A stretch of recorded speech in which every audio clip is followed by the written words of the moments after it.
Hi everybody, I am back for a second episode in my series, Learning and Development Best Practices. Today I thought I would share with you a project that I did about 2 weeks ago. So in my first episode, I shared with you how I do rapid design and how I designed and developed as well as facilitated a training for AmeriCorps fellows, so outgoing AmeriCorps members. I wanted to share with you one of my strategies for designing and developing a PowerPoint presentation. It has been known that PowerPoint presentations can be overused. There is such a thing as overkill. And today I really want to stress the importance of having minimal bullets as possible. I don't know if you all have learned or read about what bullets can do to your presentation, but there is such a thing as death by bullet points. So you want to try to avoid using bullet points as much as possible.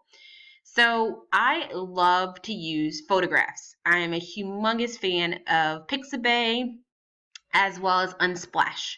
So this photograph right here just came from Pixabay, or actually came from Unsplash. So what I just did is I just inserted this photograph right here as the backdrop for the title slide. I love to use just a pop of color, I call it. I'm a big fan of using a pop of color on a background that's kind of like a gray background or a dark background. So I created this title slide here.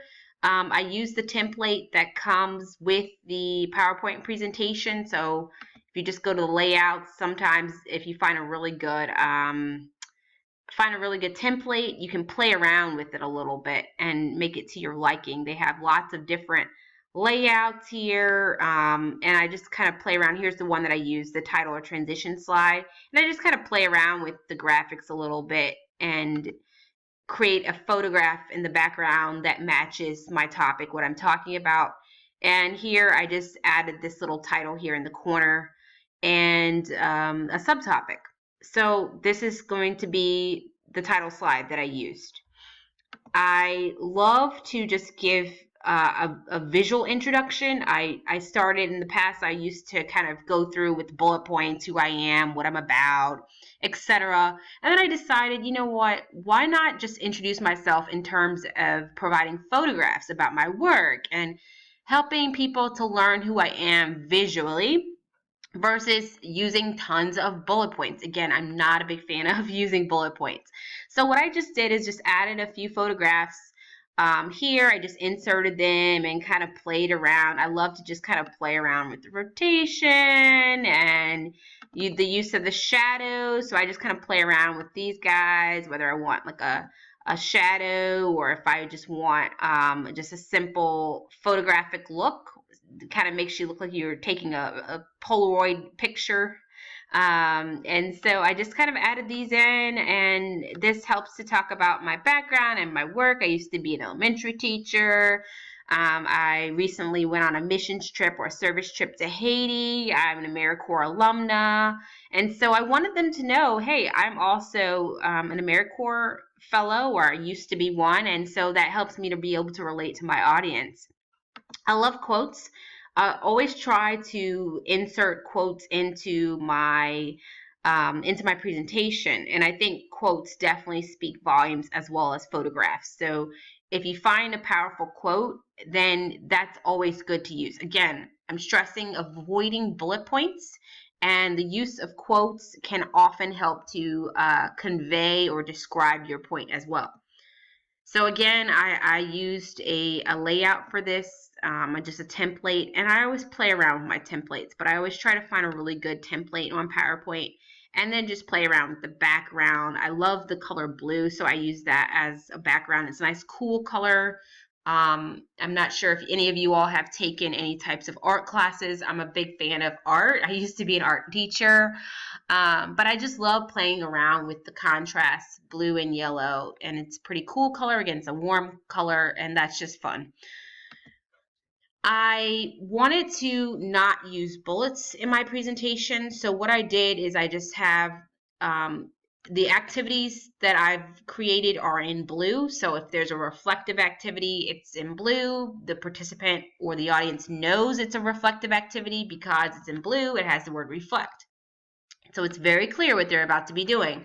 And then because it's a workshop, I made everything very practical and hands-on. So here I said I wanted them to consider their service. I wanted them to consider their highs and lows. So as you can see, it's very to the point and very straightforward. Not a lot of bullets. There wasn't a lot of explanation that I had to do to introduce the activity. So I wanted them to reflect. I created a picture, or I used a photograph on that reminded me of reflection and kind of that waterfall and that just ephemeral picture, that ephemeral photo is just very relaxing and conveys reflection. Again, I used a verb. So the word plan is a verb, and the word plan conveys what I want the participant to do. Again, you do not see lots of bullet points. I just have a subtopic here. Where would you like to go? And this is based on the title of Life After AmeriCorps, and I'm helping them to figure out their next steps. I found this photo on Unsplash. Again, I love photos and I hate clip art. I try not to use clip art. Oh my gosh, that reminds me of the 90s when PowerPoint first came out. So I use this photo because it looks like this woman is about to go somewhere. Maybe she's heading somewhere. So I really wanted the fellows to think about where they're going next. And we used the Stephen Covey mission statement, or they designed their mission statement based on Stephen Covey's builder, the mission statement builder. So that was really critical. So I'm just going to kind of fast forward here. Again, I love to use quotes. I'm a big fan of Tony Robinson. He had this amazing quote that anything that isn't growing isn't dead. The fellows thought about that for a second. Again, they're having time to reflect and think deeply and really kind of make this workshop very personal. Again, we talked about using photography or using really amazing images to convey what you want to say.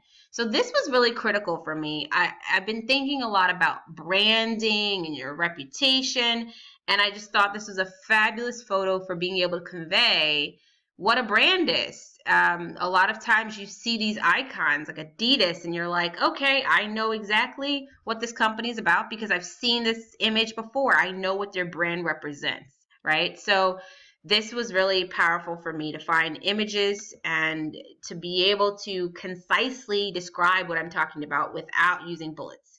Everything about you represents your brand. So again, short statement, short phrases, strictly to the point. I'm not kind of going off on tangents with lots of bullet points filling up my page.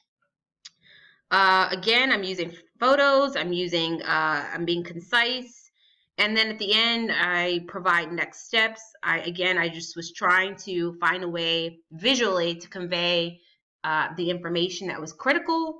As you can see, this was a workshop that was very, very intense with activities.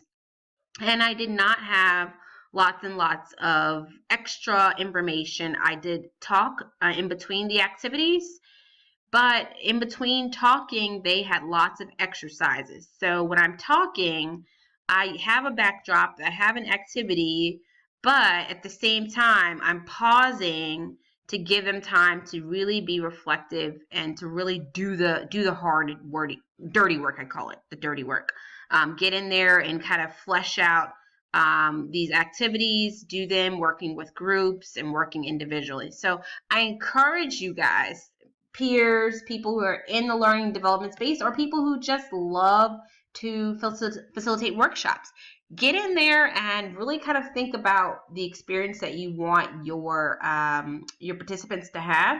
And I do encourage you to try to minimize the use of bullet points. All right, guys, I look forward to the next episode.